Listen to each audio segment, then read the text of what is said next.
Many thanks for staying tuned. It's still the conversation here on Lagos Television. Of course, on the program this morning, we intend to take a look at the current state of Nigeria's economy and its impact on families. And before we went on that break, we did say that at the moment, there are a lot of strains in families and communication remains key as to how best to handle this particular situation.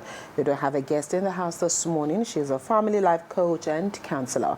Thank you, Nike Adedokunfalagwade, for finding time to be with us on the program today. Thank you very much. Right. So we're taking a look at, how the current situation in the country is affecting families and how much families are beginning to take a strain on this. We know that things are, let's be prophetic. things are just, there, and we're grappling with the current situation of things. Though some quarters are saying it's getting a little bit better, but I'm sure a wider range of Nigerians will say, it is not getting any better. But for you, how best do you think families can actually adjust this time? Because there's really that need for an adjustment, however you want to look at it, and it is not a one-size-fits-all. Each family would have to do it within their range, within their, their pockets and all of that. But then, what's the basic advice when it comes to addressing families and how to navigate these hard times? Thanks for inviting me. I think that this is a very peculiar topic in these times, and I feel like every single family that wants to thrive in this season, the first thing that must happen is to have a unified mindset.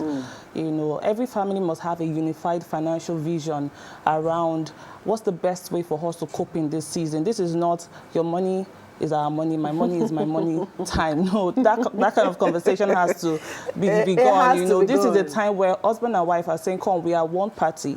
How do we thrive? And in this kind of conversation, we're now saying to ourselves, what are the gifts that we have? What are the talents that we have? What are the areas of improvement? What are the areas to cut, expenses? Right. What are the areas to budget? What are the things we're overdoing?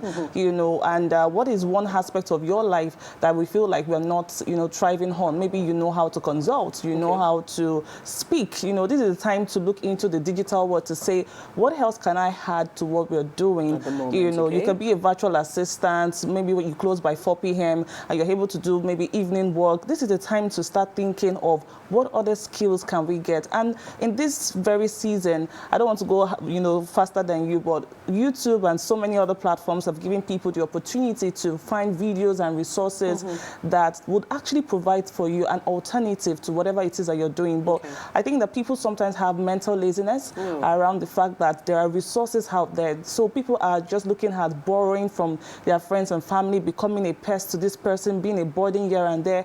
But if you start first with a unified mindset, I think that from there, without attacking each other, you will both be able to find something to thrive on. I like where you started from, and that is having a unified mindset. And so this is very key, because if there is no unity and there is no uniform in your purpose, then there's going to be a problem. Definitely. And so how much of strain is that also causing at the moment, where sometimes it could be the husband, it could be the wife, that you're finding it difficult to agree or finding it difficult to be on the same pedestal, and that is causing a strain in itself. So how important is it for sometimes ego to be dropped? Sometimes, again, just look at shifting away from what you've always believed in. So how important is it for couples to take this as a course, as work? Because again, it is something, sometimes we just feel that, I've been so used to this, and I don't think there's a need to shift from this. So how important is it for families, especially couples, to dissect these mindsets, this uniformity, and how much of that will that help in achieving a balance going forward? All right, so let's look at different pillars when it comes to the family finance. So when you move away from the mindset to say, okay, both of us are working together to make this work, then the next thing that they want to start talking about is how do we create a budget that works for us? Because every family has a budget for them. One of the key issues I've noticed in family finance is lack of financial structure. So people are fighting over, I am doing this, I'm doing that, this person doesn't appreciate what I'm doing, because there's no templates. there's no format. Nothing's happening. Everybody's just doing what they like. When I'm coming, I buy pepper. When I come, you buy chicken. And before you know, one person is the one who is more thoughtful. Right. The other person just feels like, well, I pay the school fees. What's the issue? I'm doing a lot also. So I think they need to sit down and say, you know what do we have now? Okay. That's the first thing. What do we have? Okay, you earn 300,000 naira, I earn 500,000 naira. Let's bring it together. Now, in premarital counseling, we teach about the different structure around finances. There are some couples who say, you know what, I will handle this area. Let me handle school fees, rent, you handle food, and all of that. That's for some people. For some people, they say, you know what, let's have a joint account. Let's put in all of the money inside it, and then from there we spend, right? For some, they say, you know what, I don't want us to box ourselves. Let's do 70%, you know, 50%. Let's put it in this account, and let's have the other ones for our individual purposes. And so the moment you're able to, first of all, agree on the structure that you want to go with, in that moment, you then look at what are the expenses of the house. You want to list it out. For instance, when I and my husband relocated to a new location, I had to sit down to say, what are the things we're going to be spending on? Okay. There is rent, there's school fees, there's food, there's Wi-Fi, there's all of that. After putting all the lists together, then I started to arrange them to say, what is the cost of this on a monthly basis? Okay. Now, a lot of people wait for school fees when the school resumes to start trying to get money for the school fees. No, it doesn't have to be like that. You can say to yourself, okay, we have 2 children. This person is, you know, paying 120. This other one is paying 80,000. Now that's 200,000 naira. How much is this on a monthly basis? So we have about 3 months or 3 to 4 months for a school term, right? So it means that if you divide that, you have like 50,000 naira every month. So if your house rent is like 2 million naira, how much is that every month? Maybe that's about 180,000 naira.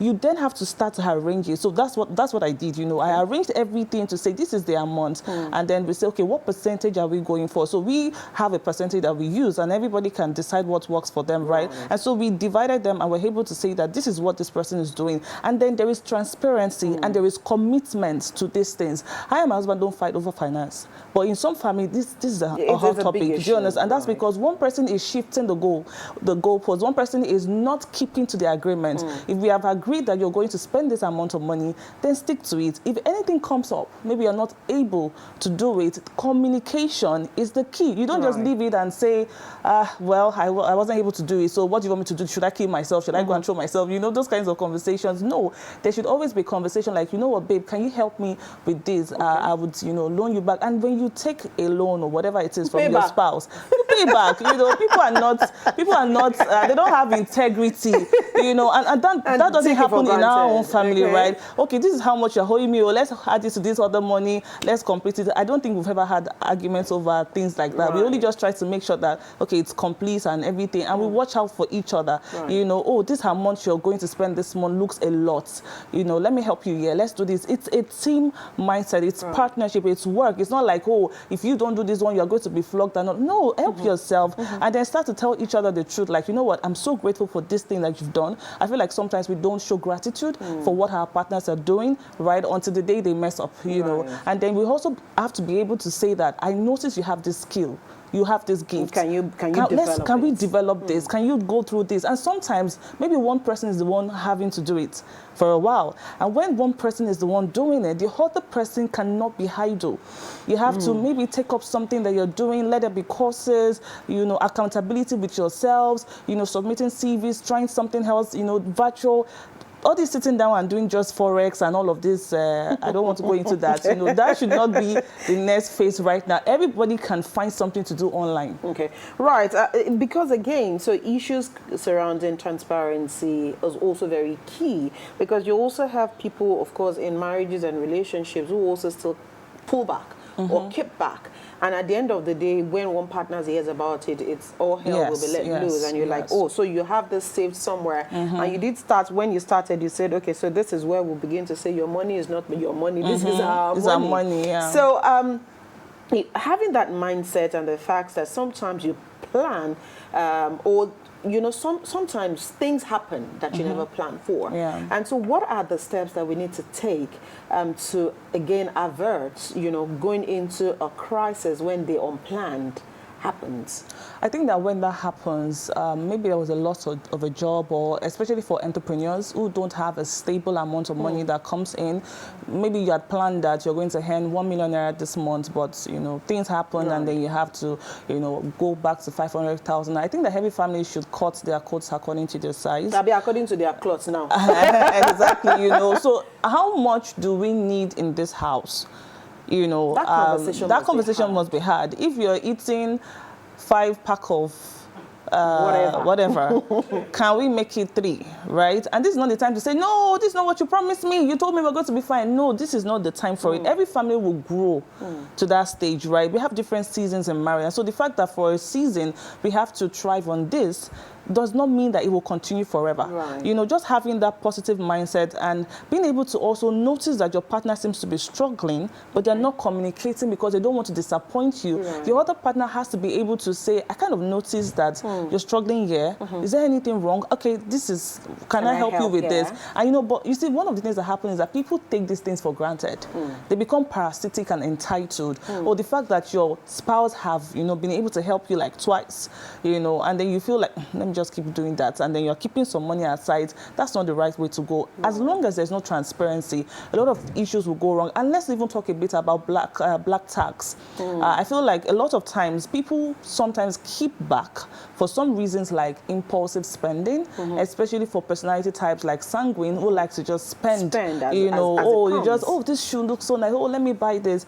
There has to be that time where you say to yourself, I think I have this issue. I'm an impulsive spender. I need to be able to tell my partner that, what, I just saw this thing. What do you think? I like it. And the other person must not be too critical every time. If 5 times I've called you, you always say, why should you buy it? What is wrong? Next time I won't call you. So sometimes there has to be a balance around that. And then when it comes to black tax, every family should agree on what goes to the family, friends. There should be a percentage. The moment one person is always being manipulated to bring a certain amount of money and you're keeping it away from your partner, then there's going to be lack of trust. I feel like one of the best ways that family finance can work is when there's unified mindset, when there is trust, when there is transparency, and when they can work with a budget and a structure that works at all times, and then an increase in awareness of what can we do next. Okay. You have something? Okay, before I go on. I just want to add to what she's saying, that, look, that is the model marriage, partnership, working together, collaboration. I was telling my colleague here that, look, I've heard a woman say she can never give her husband money. She doesn't care if he's struggling or not. That a man should be able to do things he's supposed to do. So I want to find out, is it our own culture? Does it really affect, such reasoning? Because you see some Igbo people now, some Nigerians who live abroad, and they work together, they do things together. So that's a powerful question. What role does the culture play? Yes, I'll say that when I work with couples abroad and those in Nigeria, you see a clear difference. Those abroad understand that we both work. You see a man... Something has to come to you understand. You see a man who knows that when his wife is at work, he has to take care of the home. He has to feed the family. He has to cook. He has to do stuff. Except for African mindsets who travels abroad and they are still trying to adjust. And they still remain in that level. Do you understand? That is causing a lot of issues. But then I would say I've seen a good number of those who work. But you see, for those here in the African context, we need to begin to question certain mindsets. Because now we have made it gender roles. The man should provide everything for the family, and then the woman should fix all the domestic chores in the house, including caring for the baby. But trust me, it's not even easy for a woman to do that. There have always been a system of house helps, support system. It's just that these days it's becoming difficult because we either have house helps who are making things difficult or spouses who are now sleeping with their house helps. So it's making the whole stress too much. I understand that when you say you love a person, you don't try to say, I don't care if you like wash all the whole place and clean the whole house. You don't watch a person go through financial stress or physical stress because you want to keep to a cultural mindset. The traditional mindset says a man is the provider, the woman is the nurturer, right? But the question is, how long would a family thrive on a 1.5 million naira salary of a man in this day and age? Many people are spending more than that in a month. So if a man is providing such amount, then your whole just going to stay small. If you want to go big, then both of you have to come together to say, this mindset, is it working for us? Okay. Is it the right way to go? You know, you have to really question it. A lot of mindset are just trying to hold people back from cleaving. Cleaving says we are helping ourselves. We're one. We're doing it together. And when a man even watch the play, there's nothing like expecting the woman to say thank you. If the thank you comes, is from a place of thank you as a spouse, not from a place of it's not a man's thing, so thank you. Because when the woman does it, nobody says thank you. Even when the man also does the finance, there has to be that thank you on both sides, regardless of what is happening. Just appreciate yourself, right? So I think that people have to outgrow this mindset. And sometimes this mindset are all about control, right? Power struggles. But that does not allow love to reign. It always leaves a, divide between the both of them, and resentment grows. Right. So, just a moment, Joy. So, in addition to what Adebimpe said, and what in your response to mine said, also, just still sticking with her question, could this also be from a place of upbringing? Yeah, definitely. Right. Because we have two kinds of mindset in terms of upbringing. We have the traditional mindset, like what we're talking about, and then we have the egalitarian mindset, where we believe that there is mutual support, mutual love, mutual respect, right? Now, when a person has been brought up in a certain way, it's very difficult for them to unlearn that conditioning. They have to come in, they have to expose themselves to a higher level of knowledge that shows them the possibilities and the rewards of this other kind of mindset. The moment a man who has been in that state watches another couple thrive because they came together and sees how much they were able to do, he gets back and says to himself, something is wrong here. But if it's just an argument, it just looks like rules and regulation here and there, they're not going to listen, because conditioning is greater than knowledge. Joy. All right, so there are also cases where the man doesn't want to receive help from the wife. He sees it as being inferior. Then there are other cases where the man doesn't want the wife to do anything. Just be a stay-at-home mom. You can't do anything. You went to school, keep your certificate in your bag. Just take care of the children. And then imagine now that the economic situation is, but everyone is battling with the economic situation. So how do you help a woman in such case? That's a very powerful one. And we see that a lot, right? Because starting with the second one you had mentioned, don't do anything, just sit back and all of that. We have certain culture in Nigeria where they don't believe that women should thrive. And at the back of that is from a place of control, and also because they feel like women will not submit when they have money and all of that. I would say that if you have such husband, you have to start first from understanding that this person has a conditioning. It's not a you against me. And when you understand this, you don't approach the issue with aggression. You need to show some sort of compassion to say, you know what, I see what you're trying to do, and I know you care about us and you want to provide for us. But you see, I also feel that something can happen if I contribute. And this woman will make more progress if she has already carried a submissive posture in that marriage. If already, even with the little one that you don't even have, you're already like, very, very disrespectful in your posture, your husband will already start to look at the fact that if I just times what you have now with 4, you are going to beat me, and those kinds of things. So you need to first of all address your own posture, and after doing that, and you're speaking to him and he's not really getting it, look out for anyone that he respects that can be a great influence on his life, even without you letting them know that, don't tell the person to say, I came to report. There has to be someone around your husband that has some sort of influence, maybe an uncle, maybe a pastor, maybe anybody. But then we also have men who just wouldn't listen. And sometimes you need time to, convince them. So you could as well say, you know what, I won't leave this house. That's what you want. I will just do something virtually. I'll just be doing X, Y, Z and all of that. And see, it's just me, community management or virtual assistance, all of that. And you just, keep letting him know, pray over his heart and do all that. The moment he sees that as you are earning a bit, you are still humble, you are helping, you are buying stuff, and you are saying, oh, babe, see what I, bought. Oh, look at this one. After a while, it takes time. It takes time. You have to be patient. You have to be patient. Gradually, maybe later, you would begin to let things be, you know. But I know that there are still some husbands who are like pharaohs and everything. Well, I just believe that with wisdom, as she prays, as she tries to, learn, as she tries to watch him, study him, maybe do things that makes him happy, get get to him when his heart is very soft, you know, cook his good food and try and have conversations with him. Right. You know, maybe after a while, he will start to see a good reason for that. Yeah. He needs to, right. Let's bring the children in now, because again, this is another, like you mentioned earlier, if you were eating or if you were cooking 3 packs of whatever before and you now to downsize to 1 pack, or things that the children they've grown to like, and then it's becoming a little bit difficult to continue to afford those kind of things. How can you begin to introduce the children to also help see reasons why things need to happen and why there needs to be a shift? I think that in this season, parents must be very intentional with discipling their children in time, because whilst some people were growing up, it was more of, you better manage what we have. We don't do this, and there are a lot of shouting and forcing, and then people grow up with faulty mindset around money, scarcity mindset, and all of that. I think that conversation has to be had, and it's not going to be presented as though there is lack.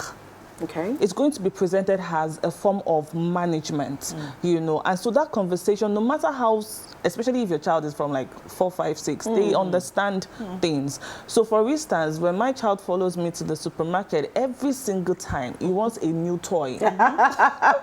And then sometimes you would see him take this drink, this biscuit, and he would just put it inside the basket. It is when I'm trying to pay for it, I'll be like, but I didn't put this. I didn't put this here and all of that. And then I had to, the first time I remember saying to him, that's too expensive, we can't buy. But then I said to myself, no, I don't want to teach him a mindset that something is too, so I said to him, we have to plan for this. We have to budget for this. And, this is not affordable at this point, but maybe next 2 weeks we'll look into it and then say to him, you know what, you don't have to buy a toy every single time. You have to learn to manage what you have, and then maybe, things will get better. And I continued to say that to him until he got to the point where, I think it was just 2 days ago, I said to him, what would you like mommy to do better? And when we go to the supermarket sometimes, maybe not every time, but sometimes just buy me the toy. The fact that he said sometimes meant that he has understood that it's not an everyday. So we need to continuously teach these children, explain to them and model it. You cannot tell your children no more conflicts and all of this every single time. Just take a little bit, but you went to go and buy iPhone 16. And then they're looking at you like, Daddy has bought something, It has to be a uniformity. Right. And, gradually things begin. And then once in a while, let there be reward systems. Oh, you know what, we got some little thing. Oh, take this, take that. In that way, they know that things will get better. Right. Sorry, I want to find out. I just want clarity on something she said. She said, you don't want your child to grow up understanding that something is too expensive. What is wrong with that? This is too expensive, you can't have it. Or this is too expensive, mommy can't afford this for now. The second statement is powerful, right? Okay. So one of the things we want to do is we don't want to leave one statement and let it be. We want our children to understand why that is happening. So when you say this very thing is quite pricey, maybe not now. Later we'll be able to afford it, or we need to budget for this, or this is not in our priority for now. Do you understand? Or this is actually above our budget. Okay. It's important to give the context to what you mean. Not that every single time, no, that one is too expensive. Oh, this one is, before you know it, they grow up feeling like this thing is, don't go there, this one don't go there. So when they even start to buy, they feel guilty that I think this is something I'm not supposed to do. You understand? So let that balance be there. Yeah. Thank you. All right, so let's talk about, we also know that Nigerians are very resilient people. Definitely. And we have different coping strategies. And there's no how there won't be influences, sometimes external influences from friends, from families, comparison. Oh, okay, so this person's family did this. And so how much do you need to also work on your psyche, your emotional intelligence, to also be able to, that, okay, this is a phase, it will pass, and, deal with that situation at that particular point in time. Because again, we're all human, and so sometimes you feel, oh, this person's husband or this person's wife is doing certain things, and so here we are, we cannot do this. And so how much should we allow, external pressure to have an effect on families? Okay, so I'll start by saying that comparison is a thief of joy, right? And sometimes we do not know the backstory of what people are doing or experiencing. We only look at the surface and we're quick to just judge. Everyone must get to the point where they're just grateful for where they are and grateful for the fact that they're going somewhere, you know. Look at your family and create and instill value system that continues to reinforce confidence and, you know, a great self-esteem regardless, right? Now, but when it comes to looking at other people, I'll give an example. I once worked with a woman who consistently felt that her husband was not doing enough simply because his colleague was always buying something expensive and something new. And then she just kept going on. And I said to him, hold on. Do you know if that guy has a side business? Right. Do you know if he has an uncle abroad? Who sends him Do stuff? you know if somebody does X, Y, Z? And she was just like, no. I said, you don't know because you're not in his house. So if I come today and I show you something, you don't know if someone gave it to me. You only look at me and say, oh, this person is better than me. So there has to be that mindset of what we have is what we're using, right? They have whatever they have. The second thing is there are seasons in life. Right? There's seasons in life, and it's important to always say to ourselves that things are getting better. Right. So their own seasons, that's their season. Do you know some people get it right, and some people start small, but they have greater endings. So if you're looking at people and thinking that they are better than you because you're just seeing the surface, that's the wrong way of thinking. You understand? I think just having a mindset of gratitude towards life really helps a lot. And then saying to yourself, is there other things I can maximize in my life that I'm not maximizing? For instance, we had a previous generation who do not understand the digital world. Right. And so you notice that maybe you grew up with Uncle this and Auntie this, and those days they used to be the one giving you 10 naira and 100 naira. Now you're a community manager, you are earning 500,000 naira. They are still earning 100,000 naira from being a whatever, you know, and everything is looking like, how come this is happening? Now, this uncle or this auntie has to say to themselves, I don't want to be jealous of my cousin, right? But maybe I need to also upgrade my mindset and my skill. Maybe open my mind and stop saying social media is meant for X, Y, Z. What about sitting down and saying to my cousin, come now, what can I also do in this, you know, digital world? Okay, this thing I know how to do. Do you know a way I can do Translate it in this digital space? That openness, that humility is one of the things that helps us to move away from just comparing ourselves to maximizing what they know that we do not currently know. And then also saying to ourselves, what do I have that I'm not currently using very well? Okay. Yeah. Right. Again, another issue that, you know, came to mind, still going back to children, will also be how do we also, during this era, manage things that either to maybe like, you know, school parties, gift packs and all that. Some schools don't even allow it anyway, but for some who do, slightly it's becoming more or less like a competition where, oh, okay, so I have to outdo what this person has done. So as parents, especially as mothers, how do we also begin to explain to our children if we cannot afford certain things? Because again, you'd also want to avoid your child feeling bad. That, okay, so a child has given a party pack this term, and then you tell your child you cannot do that, or hell will be let loose because they start feeling, oh, but this person did this person did that. So how do you also, you know, create that balance when the need arises? You cannot afford it. You cannot afford to steal to please your child. So how do you begin to look at that? That's one. Then the second one, still along that line, will be you'd also have issues around Ashrebi in code. Family, you know, family and friends who would fight you forever because you did not buy Ashrebi, or you did not buy Gele, or you did not do certain things. As a community, as a society, how do we also begin to take people for what you know they are? If I cannot afford it this time, can you allow me be and not, in quote, biff me till forever because I didn't do that? So how do we navigate these two things that, you know, again, are gradually becoming endemic in the society? All right, so using the first one, let's just speak to 3 things. The first one definitely is having a conversation with your child, regardless, just having a conversation with empathy and just vulnerability, and allowing your child to see into your world and making them understand things, and maybe promising them of, better times where you'll be able to do it. The second thing is going to also be, I'm very sure that schools have different grades of whatever you can bring. So you might not gone for those, top things, but you can start with whatever you can afford, and let your child see that, hey, I'm doing this because I also want you to, know that I am doing my best. Right. You see, we must do a work on the esteem of our children. Right. And this will take me to having times with our children where we say, how was school today? What happened today? Who did you like today? Who did this? Who did that? Because from there, you start to understand the self-esteem of your child. Right. There are people who are like, there are children who are like bullies, who always say certain things. My child can tell me today, and they're like, Mommy, there's this boy in our class. He said his father has 7 houses in Paris and 8 houses in this place. I'm like, I try to bring him down to the conversation, like don't believe everything that you hear. Do you understand? And I just try to bring him back, and it's like, oh, okay, yes, we must have those conversations. A lot of parents are far away and very distanced from their children, so their children cannot even tell them anything. They just keep this conversation within themselves and having that dialogue with themselves. And then the third thing is also, I was going to mention the aspect of, how many things have I mentioned? 2. I've mentioned 2. The third one is going to be budgeting for it ahead of time. Okay. Right? So we already know that, this is coming. So you definitely want to maybe plan for it and stick to something small, right? So if you want to do a birthday, for instance, and you want to bring your,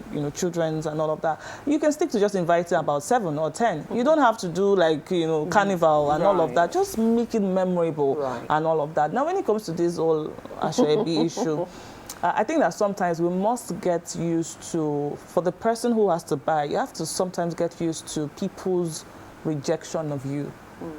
We sometimes just want to blend, It's okay to explain where you are and find another form of value to give. It's not a must that you buy Aso-Ebi. Right.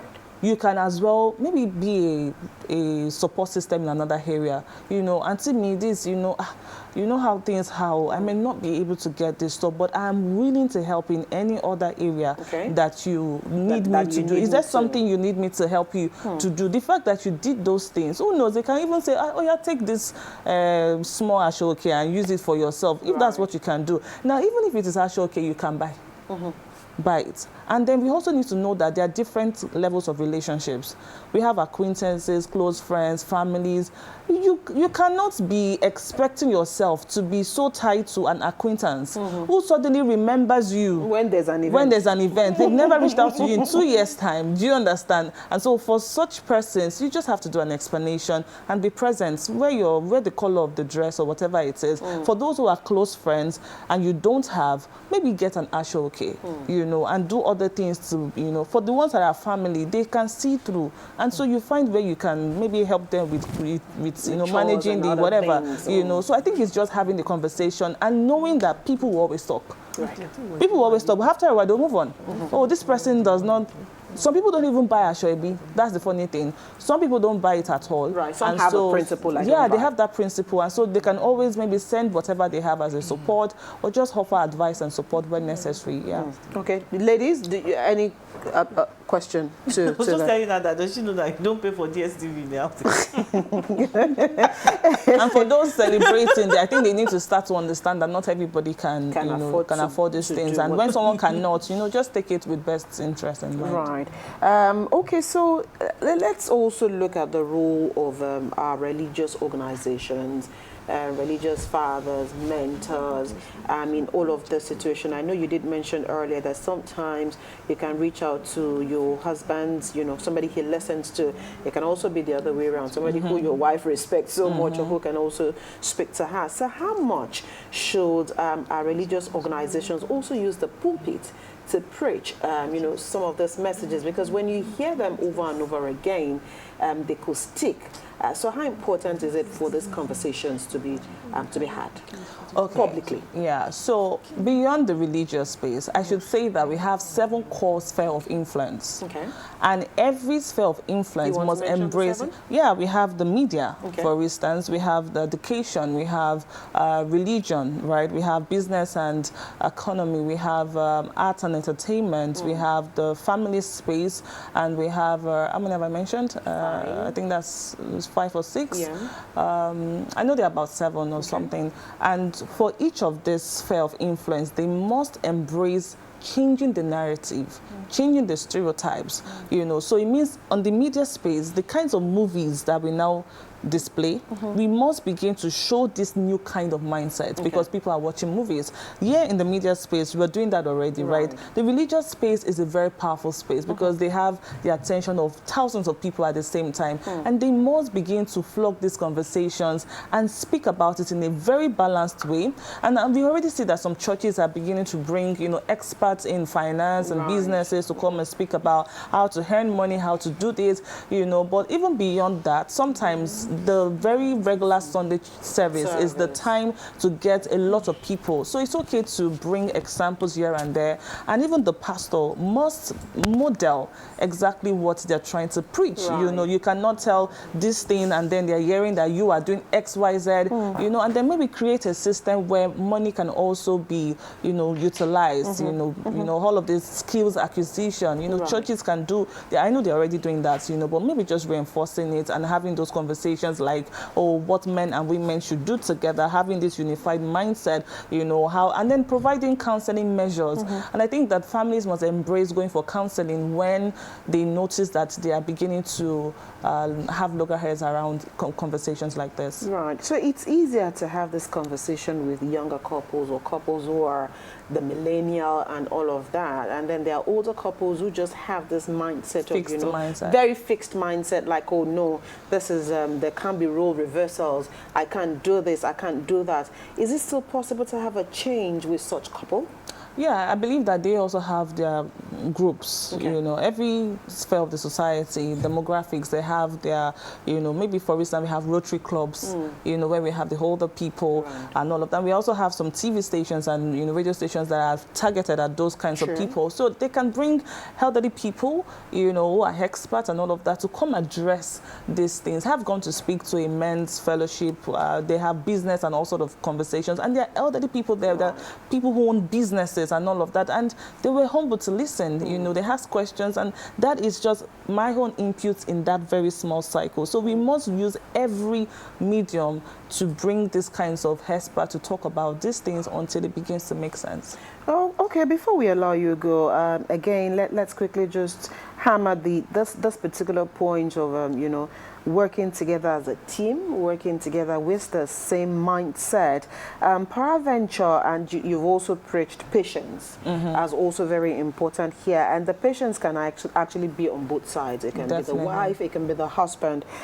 So how much, again, of importance should we place on teamwork and, you know, working together as one, as, you know, as a couple and not as individuals? Because, again, this will also allow the children to mirror daddy and mommy speaking with one voice, because children can also be very manipulative.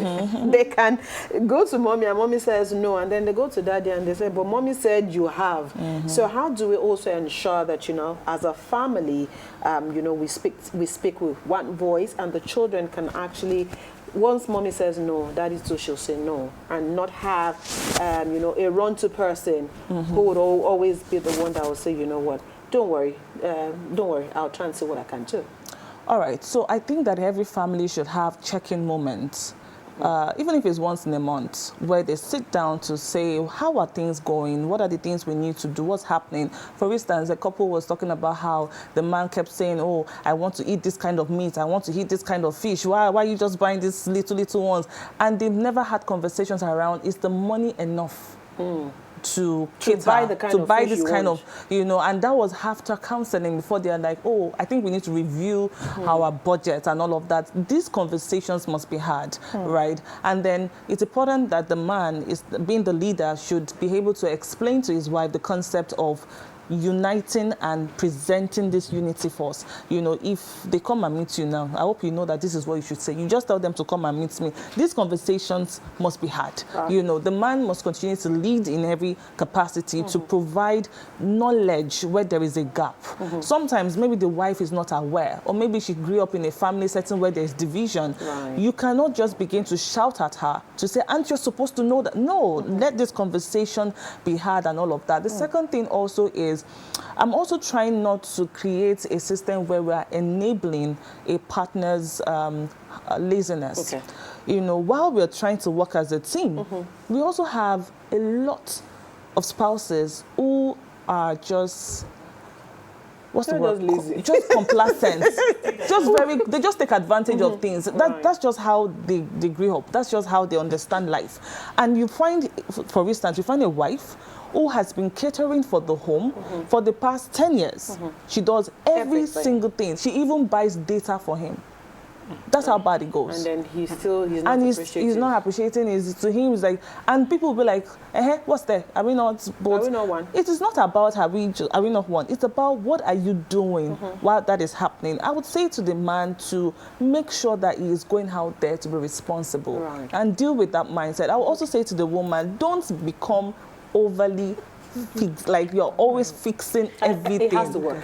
It has to work. It has to work. You're killing yourself. It has to work. You know, I had to stop a woman one time who said, "Oh, we're having a naming ceremony, and I don't think these chairs are good. I need to, borrow money and buy new sets of chairs." I'm like, really? Borrow money? Why are you doing this to yourself? These people will just come and go. Just go and get plastic chairs and let them sit down and they'll be fine. Eat and go. You know, she was just shaking off. I said, "No, you're not going to change it. Leave it alone, because every single time you're teaching your husband that you can fix things, that you are the man of the home. You need to allow mistakes to happen sometimes. Sometimes just allow some things to be. Sometimes let there be a little consequences. Let them know that this is how it should work." So yes, it's partnership. Yes, it's a unified mindset. But the moment a particular spouse has a parasitic and entitled mentality, something has to be done about it. All right. Are you? You have something. And I think what you just said will sum it up. I mean, you can't be a parasite on someone else. At some point in time, that person will bleed because, and then we'll say, you know what, I think I've had enough. As we close this conversation this morning, I know that a lot of people still have issues seeking help. A lot of people still have problems, talking to other people, seeking the help of counselors. Is there an increment in the number of people who speak to some of you at the moment, and then how much influence does that really have on the family? I have to be sincere, I'm very impressed. Oh, wow. Yes, I'm very impressed at the rate at which families are now beginning to reach out. And I think that one of the reasons will be that before, people go a lot to pastors and imams and all of that, and then you start hearing things like, oh, they're using my matter to preach. So people have gotten tired of coming to church on Sunday and they're like, this conversation is our conversation, and so we have a lot of couples now reaching out. I mean, I almost wanted to post and say that if you want to book for June, for instance, come and book, because I don't think I have a lot of space in June, and this is still May, right? So we have a lot of couples who are now, and I see a lot of this traditional mindset. I see them now come, and what I just simply do is I try to get them to be comfortable, and because they take an assessment before you talk, I explain some things about you, and you're just like, how did you know that about me? I'm like, because you feel an assessment. And so because they see that this is a professional setting and we're providing tools to help them, they're able to relax. So the fact that a lot of traditional mindset are now transiting into seeing themselves as a unified force, it's very interesting. I think it's very good, and they should just continue to do that. Yeah. All right. Well, we'll have to leave this conversation here this morning. We've spoken about the economic challenges and impact on the family, and of course, we've had Nike Adedokun Folagbade, family life coach and counselor, speak to us on the program this morning. And of course, these conversations are usually for our viewers and ourselves to learn, to relearn and, of course, take a look at how things can be better. No one knows it all. We learn every day. We do hope that, of course, we've been able to impact your knowledge this morning on the conversation. And if you'd like to have, you know, a referral to her, you can also reach out to us and we will be glad to do that. Thank you again for finding time to be here on the program. We Thank you appreciate very your much. thoughts. Yeah. We'll take a quick break. When the conversation returns, Joy and Adebimpe will take on their conversation. At least Joy will still give us her time this week before she finally runs off. Okay, they'll be back after this break.